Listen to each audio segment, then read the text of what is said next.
Hey, good morning and welcome to the February 28th, 2024 meeting of the Strategic Planning, Information Technology, and Transportation Committee meeting. Time is 8:02 and I will call this meeting to order. First item on our agenda, and we have all members present, is the approval of the minutes from the November 29th meeting. I will need a motion to approve those. So moved. Second. All in favor? Aye. Aye. Minutes pass 4-0. I'm sorry, can we approve the agenda as well? I apologize.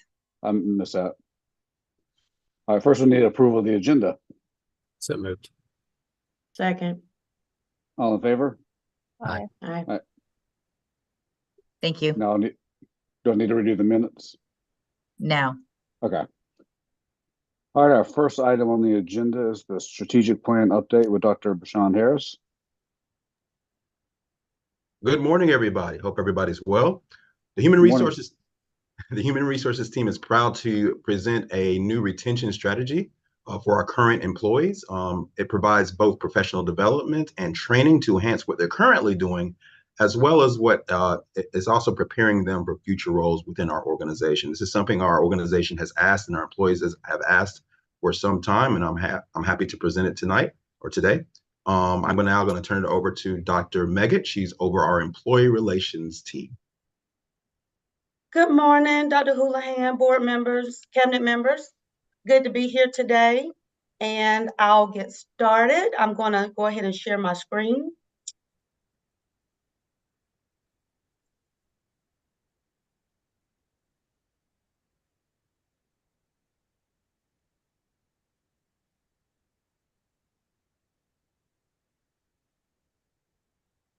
Can everybody see the screen? Not yet. No. Okay. Let me know when you can see it. This is what happens when you practice ahead of time. Because I can see it on both. Let me try something else. It's coming, TJ. I just did it over. Can you see it now? We can. Yes. All right. Let me put it on a slideshow. Okay, y'all can still see it, right? Perfect. Okay. Good morning again, and I'll go ahead and get started. And as Dr. Harris stated earlier, we're focusing on a strategic plan, and basically our plan focuses on all employees. So I am going to go over the plan we have for our classified employees. And it's important for everybody to know that professional development is something positive for any organization. And it's been proven that when employees are able to improve upon their skill sets, they're more engaged. And as Dr. Harris mentioned earlier, it definitely impacts recruitment and retention. So our classified employee groups include our non-licensed employees. And these would be our administrative assistants, different level individuals at the schools. We're looking at district office personnel and people who are aspiring to be managers and current managers. So currently we offer PD, but most of our PD is more transactional. It's compliance related. It is important because it's important for our employees to know how to properly address issues, document employees if they have to, improve performance and things of that nature. And it's important for our employees to know about our employee assistance program. But where we're thinking about going is, of course, keeping what we currently have, but looking at actually training individuals in areas that's going to enhance their job performance. Things such as Microsoft platforms, things such as time management. What I did was I just kind of polled the staff here at Central Services, and I asked them, what kind of training would you be interested in? And they came up with a myriad of of trainings that they would be interested in. So I took that information and I created a survey from it. And in that survey, it just offers like different options just to kind of gauge where employees may want to go in the future as far as their own professional development. Some other things they mentioned, I have on the slide there, conflict management and things of that nature. And project management came up a lot, green belt, yellow belt training, things of that nature. So here's a proposed timeline. If we need to start planning now. So of course, starting this March and April, it would be important for us to survey our classified staff to get feedback and things of that nature of what they may possibly want to partake in. And look at those survey results in May and June and possibly offer some training this summer for our 12-month employees. Since they're here in the summertime, the students are out the building, that'll give them the perfect opportunity to take some courses if we're able to offer them. And July and August, of course, communicate all the course offerings to everyone, because at that point we'll have our 10-month employees returning to the workplace. And basically next year, could, you know, roll out a plan, maybe looking at doing it quarterly and having those trainings outlined that employees can take quarterly. So basically our next step is, of course, to send a survey out. And as I stated earlier, look over those results, get feedback, and develop a plan. And if you have any questions, I will be more than happy to answer those questions. I do have a question. So it sounds like all of this will be instructor led, or any of these like self-learning where they can log in and like navigate step by step through a program? It would be probably more so in hybrid, where some of them will be in-person trainings, but some of them could be recorded and loaded into a platform, like modules for them to go and take. So we want to offer a hybrid. Okay, are there any incentives if certain, like, are there any kind of certifications or anything like that that comes with completing so many modules? Like I'm looking at Microsoft Office, right? Like if they complete so many, do they get some type of internal certification that may help them in career progression? Well, some of like if we do project management, like the yellow belt and green belt, they will actually get a certification in that. If the other things that we offer to kind of enhance what they're doing in their jobs or whatnot, they would get certificates, and all of this information would be tracked in a platform. Right now, we track everything in HRMS for our instructional personnel, so we'll have to look for a platform to kind of track that. But the purpose of it is to better equip them with skills so they can move up in the organization or just be more successful in their positions, and to keep them, you know, engaged, and to let them know, hey, we appreciate you and we're going to offer things for you so you can grow in your position or future positions. Right. One more follow-up question. The project management, you mentioned belt certifications. Is that Six Sigma or what? Well, when you get to the Six Sigma, that's pretty high level. But there is training out there for yellow belt. That's like basic project management, and green belt. I mean, looking at the black belt training at Lean Six Sigma, that's more in depth. Right, you know, right. perfect Yeah, world, totally that would understand be that. I'm perfect just, towards that, but that's multiple classes, you know, that you have Yep. to take. Yeah, totally get it. I just wanted to see, like, is it that program, right? Like it's the Lean Six Sigma program that they can get their belt certifications through? Yes, Okay, yes. great. Thank you. Thank you. I have a question. So this is optional. Is this optional? I guess should yes. be my question. Yeah. Okay. Yes, ma'am. Yes, ma'am. It would be optional for employees, you know, you have employees who have that initiative. They want to learn more. They want to grow. And we want to have something that we offer to them. But it also could be used if employees were struggling in an area. If you have an administrative assistant who may not be well versed in Excel, that might be something the supervisor might recommend for that person to go to improve upon job performance as well. Okay, and then, so is it only available to the classified groups that are listed in the presentation, or could say somebody who works in food nutrition or facilities, Yes, those kind of positions? yes, ma'am. So Yes, they'll be part of ma'am. the survey? Yes, ma'am. I was just kind of giving some groups, anybody, even if it's a licensed person, they may be interested in taking, Greenbelt training. Okay, Yeah. great. Thank you. We do have this for our teachers where they can get badges and things of that nature, so they can continue their professional development. So we're doing it. We want to get all employees involved with this. It may look different depending on what type of employee you are, but all employees need to be involved with some sort of professional development moving forward. Great, thank you. Any other questions? Thank you very much. Thank you, Dr. Megan. Yeah, thank y'all. And I'll stop share. And thank you, everyone. I'm going to jump off now. Thank Yep. you. Thank Great you day. again.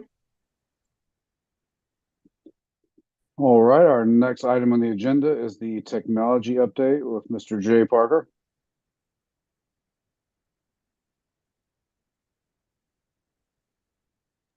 Okay, good morning, board members and Dr. Houlihan. Today, I just want to highlight two topics as we move forward with our technology update.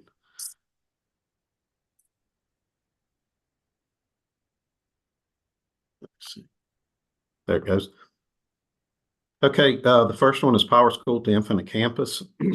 The state of North Carolina Department of Public Education issued an RFP in 2023 to look for a new student information system, which they will call NCSIS now, and they're going to give it a generic term instead of Power School Infinite Campus.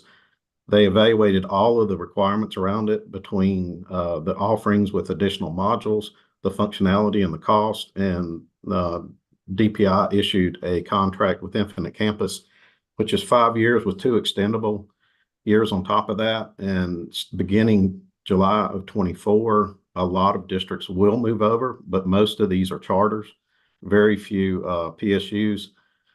And in 2025, July is when Union County Public Schools and many other school districts will move over too. So this decision was made, and the Power School will terminate June 30th of 2024. We'll move off of that. But for Union County Public Schools, we will stay on it for 1 additional year and I'll cover our timeline and roadmap going forward and give you more information on that. The second is our voice over IP phone system and update there. Here is a roadmap that gives you a visual indicator of the Power School to Infinite Campus conversion. It's also loaded to board docs for your reference too, if it's hard to see on the screen. But it's broken out into 12 milestones. These key milestones encompass many tasks within the milestones. They begin with our subject matter experts developing a project plan. This visual overmap, which you'll see, is broken out into 4 quarters. There's key objectives for every quarter. We also asked for school-based champions to help us with this conversion and with communication. We've also presented this to our principals, our academic leaders, and now we're recruiting a project manager to help drive this project and the voice over IP as we move forward. The second one is the second quarter. You'll see that we reach out into summer leadership. We also come into our district office and staff trainings. We also develop electronic modules for sustainability and moving forward, develop workflows, and then provide intensive training for our data managers. As we move into quarter 3, we'll also have information cafes, which these are weekly updates on Infinite Campus, and it'll describe the process changes. We'll integrate transportation data feeds at that point in time in around December of 24. And then we'll also finalize our technical evaluations and finish our structures and coding and back-end databases. As we move into the last quarter, our teacher trainings will come in focus. We want to provide that as close to the conversion as we can. That way they're familiar with the product. We'll also do our PTA communications, and then we'll finally move into the last phase, which is really looking at remediation and focus on intensive training on areas that need help for the conversion. For this next year, it will be business as usual with Power School. Nothing changes. But beginning July 1st of 2025, we will convert to this as part of the state mandate to convert to a product. It does encompass many modules, and that was part of the decision-making to move to this from DPI, was it has a data dashboard to provide data-driven decisions and remove that task off of school-based staff or central office staff. And it's a robust data dashboard. Also, it has electronic registration built in, has a financial payment system built in, has a learning management component. It also has RFID scanning and inventory capabilities. It's half the cost of Power School. Each of those modules that I mentioned have to be evaluated for effectiveness, and they need a review to see if they meet our requirements for Union County Public Schools, but they are included at no cost with this platform. So our first objective is to get really good at one thing, and that's the student information system. And we want to convert to it in July and then evaluate these components as we move forward. And I'll take any questions you have on this conversion, our timeline, or our visual map. So Jay, this is a state mandate through DPI, right? Yes, sir. It is a NCDPI's mandate that all school districts and charter schools move to this new platform.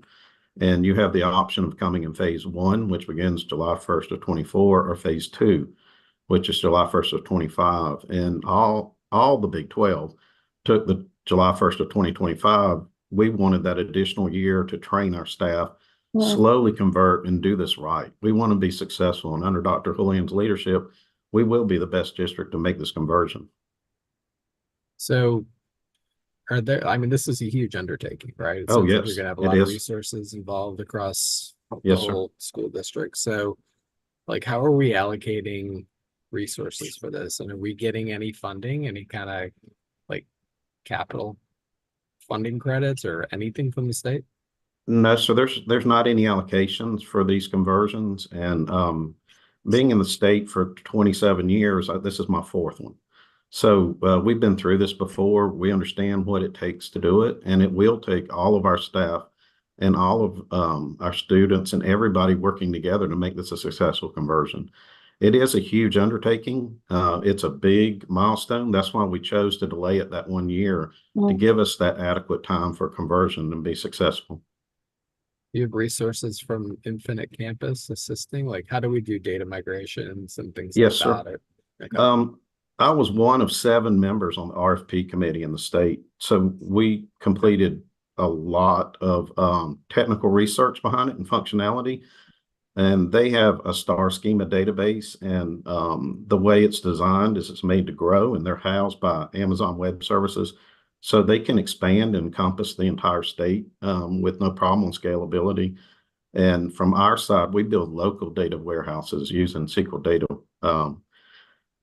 data language to implement all of our changes and provide data feeds to all third-party customers. So before the conversion, we will take a snapshot of all of our data and keep it in a database.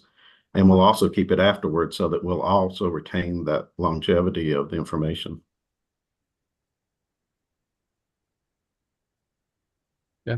We feel like we have a really good plan, and this visual milestone will just keep everyone on track and understand where we are at each quarter. And hopefully we can provide more information as the project plan entails. Yeah, I was more concerned with the resources, making sure we had allocation, and is like anything else going to suffer in their day-to-day as they're allocated to this project? It is going to push individuals over this next year. You'll spend extra time and effort focusing on this conversion. But again, that's why we delayed it a year. The schools that are coming on in July of 24, I'm not sure how they're accomplishing this task in just a few months, whereas we've got a full year to make this. So that does relieve some of the pressure on our team. So it sounds like milestone 9, you're doing like some system integration testing there, right? We are, yes, sir. We will perform the transportation integration, the feeds to our third-party vendors, the feeds to our internal staff. Those are the technical evaluations, and we need to make sure that those work before that July 25 cutoff, because that impacts, how our schools register, how our kids get to digital resources. And so we want to test that in 9 and make sure we're ready. And then where's the user testing? I see it The- jumps right to training. Are we like training and testing at the same time, or? Yeah, we will begin in milestone 2 with some testing with our data managers.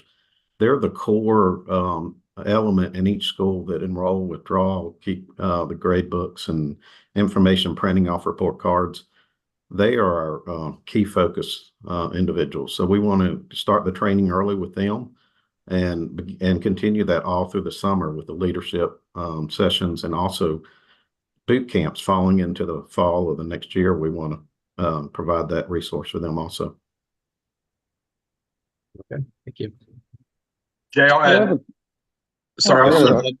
I'll add 2 quick things. One, to Joe's question, our biggest resource is Jay Parker. To be honest with you, I cannot imagine going through this transition without a phenomenal CTO. Yeah. Jay and his team have really put together a concrete roadmap.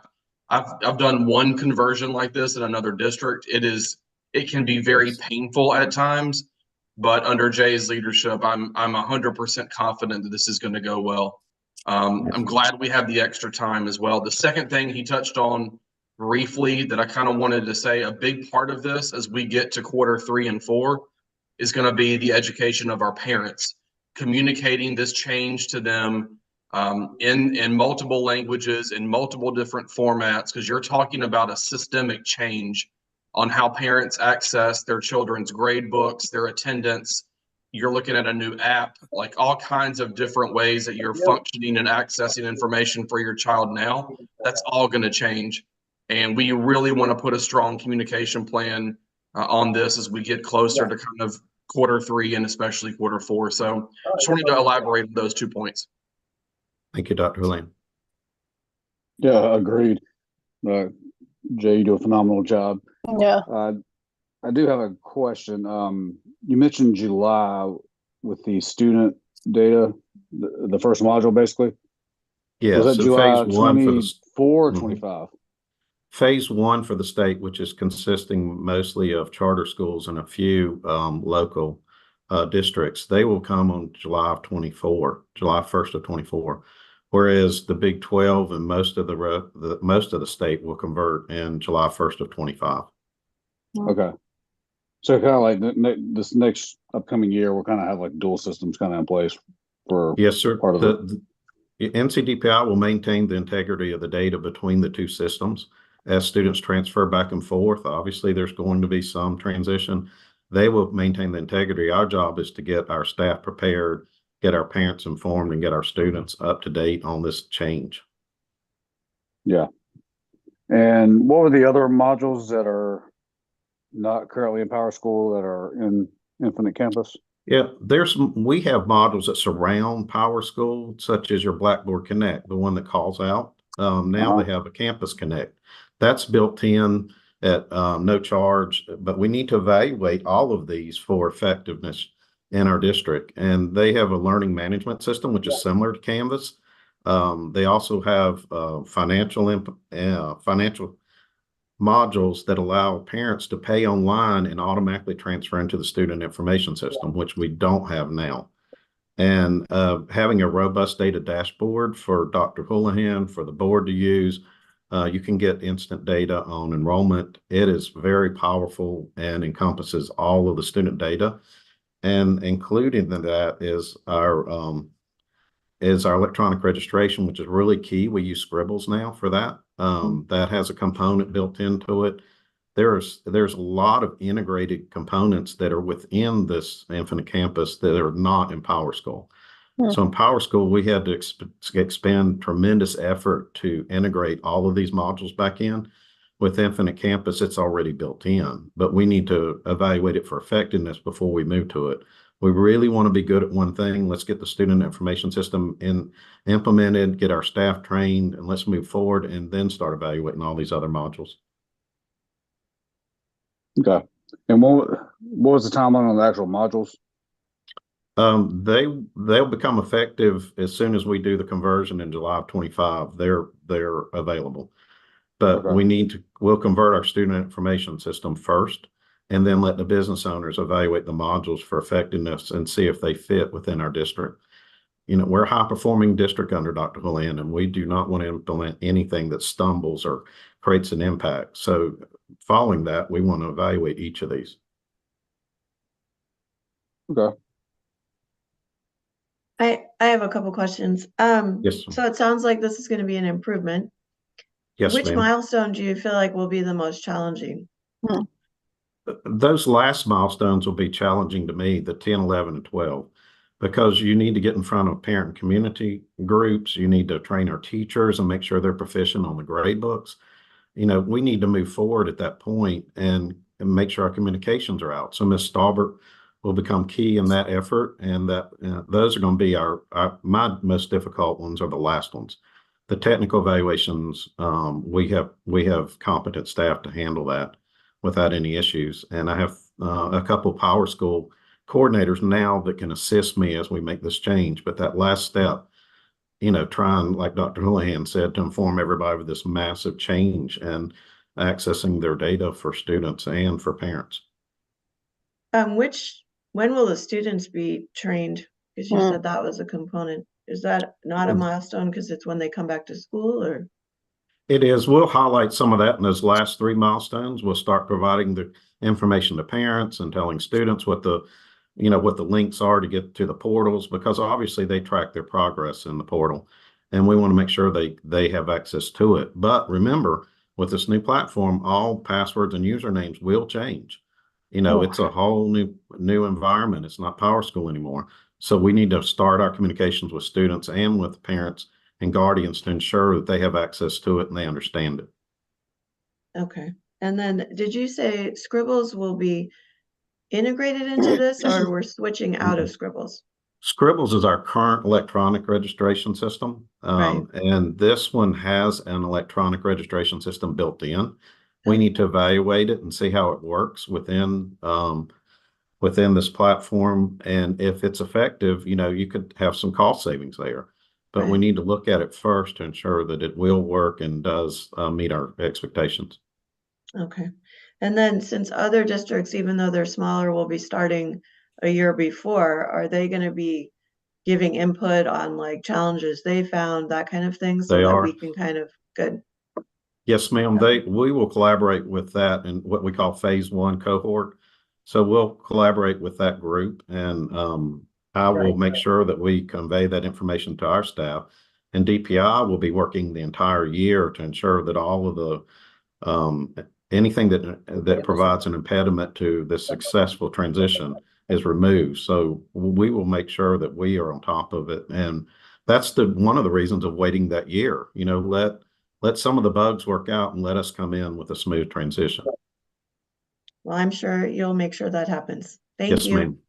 Really? I got one more question too on the Scribbles. Let's just say theoretically their module for student registration doesn't work. Do we have to re-implement Scribbles to connect to this, or how does that work? Yes, it'll be what we call an application program interface, an API interface. Yeah. We would have to code that interface back into Infinite Campus. And we will when we start this first module, but my hopes down the road are, as we move forward and these meet our expectations, is to integrate them back into the core NCSIS platform so that those efforts aren't required. Okay. And another question too with the dashboards. Is there like a student dashboard also? No, there's not. There's just a dashboard that has student data in it, such as enrollments and attendance and our achievement scores and things like that. Of course, there's security elements around there that only certain levels can see the information. But I think it will provide some data-driven decisions for our district and give Dr. Houlihan information at his fingertips when he has a question about performance. Okay. Yeah, I guess I was thinking more like a dashboard for students and parents, just for individual students. No, sir, So it's you can just kinda really see- for staff and educators. Okay. I have a question. Yes. Um, two questions actually. So did you mention earlier that it was less costly than Power School? Yeah, it's about half the cost of Power School. Oh, wow. Okay. Over a 5-year time period, the state has negotiated much less overall cost of ownership. Okay. And then, are we gonna give parents, the community, whatever, or schools? I'm sure you mentioned that you spoke with principals, or did you talk to? We Did did. y'all? Okay. We When will met at you- our principals meeting and highlighted this same roadmap. Okay, and then when will we let parents, guardians know that this change is going to be coming so that they kind of have a heads up? Are we doing that? I'm just We kind of have not curious. communicated with them yet, but in Okay. that last milestones, you see starting, really the early spring of next year, 2025, we will focus all of our attention on communicating and parents and give that adequate time for the conversion for them to understand, what our district is doing and how we're preparing. Okay. Thank you. Yes, ma'am. Any other questions? Okay. The next topic that I have is our voice over IP upgrade. And our current status is we use Cisco Call Manager, and this was implemented in 2006-07 school year. The legacy phones and equipment are very hard to obtain now, and it must use an older model, which we can't provide the necessary software patches for cybersecurity. It's antiquated. It does serve the purpose of calling, but that's all it does. And the cost are rising for Cisco Call Manager. It's an outdated system that we have across our whole school district. This is in the classrooms all the way up to the front office to our central office areas. My proposal is to transition to Microsoft Teams and use a Teams phone, which integrates, as you can see, all of your chat and files and integrates communications along with scheduling and conference rooms. And it provides that elevated framework around cybersecurity. We would transition over a 2-year time period beginning in 2024-25 school year. You will utilize our current A1 and A5 licenses, which are Microsoft Education licenses. It'll be hosted in Azure Cloud, which we already have, so there's no additional cost there. And we'll establish a platform moving forward that will meet the E911 requirements, which are these are the enhanced 911 calling requirements, and they're under Kerry's Law and Ray Baum's Act, which were passed in 2019 and 2020, which require school campuses and hotels and organizations to not have to dial a 9 or a digit to get to an outside line. They can dial directly to 911. But also with a dispatchable location, such as a school address or central office, it must now go down to the room number that called the 911. With this new platform, we're able to do both. We're able to give you that dispatch, give you the room number based on which phone called out. We meet all the requirements, and it is a lower cost. We will drop our Microsoft Teams licenses by being strategic with our assignments, and we'll drop that by $50,000 a year from our E-rate funded areas. This is also, as Mr. Morales said, a pretty big task, but I give a lot of credit to my enterprise team led with Josh Walker, who has spent many hours on this and meeting with me and updating me to these requirements. And we feel like, we can do this without any outside contractual help. And we're gathering all the costs for this. I'm working with Ms. McLean to ensure that we encompass all of the expenses surrounding both platforms. And we will put this as a line item under Dr. Houlihan's budget for next year. Mr. Parker, do we currently use Microsoft Teams for collaboration, chat? We do internally. We implemented it in 2020. So it's been used. I use it every day. But as far as for calling, we haven't had the digital calling on that or the plans around it with the minutes. And we want to use that platform and extend on it. And the headsets would be similar to what's in a classroom now, but it would be wireless headsets. So these would connect anywhere in the classroom, which provides functionality to switch around your classrooms or carry the phone with you. It also integrates back into our team. So you can dial by name, you can record calls if you really wanted to. You could hit a button and record a call just like you would with Zoom or Microsoft Teams now. Right. Okay. It So- is my recommendation, a much better platform what we have now. What we have now will die one day. It's just, it's a legacy system. So they get a headset? Is that how that works? No, sir. We looked at many options. So we've evaluated this for the last almost year, and we did not want to give headsets, and we did not want to call from a computer. We wanted to Okay. give a wireless a wireless handset and get rid of the headsets Okay, because gotcha. we do not want someone to have to go find their headset or have to dial on a computer to get out to a 911 if we had an emergency. We want them Yeah. to be able to pick up the phone and dial the number. So we will go back to having handsets and not headsets. You answered all my questions right there. And one more question too. Does each school have like a POTS line, like an old style They do. line? Okay. for They like do. We backup have purposes. We do. We have an analog copper line, if you want to call it, that runs out of every school. So if the network gets cut or fiber gets dug up in some construction project on the roads, they do have failover capabilities of going to those copper analog lines, which is just similar to what you used to have in your house, if you can Oh, yeah. relate to that. But we want to put in some cellular upgrades so that we want to slowly get rid of those antiquated copper lines in the ground and just move to a cellular. So if fiber cut, we still have the capabilities of making phone calls out over cellular.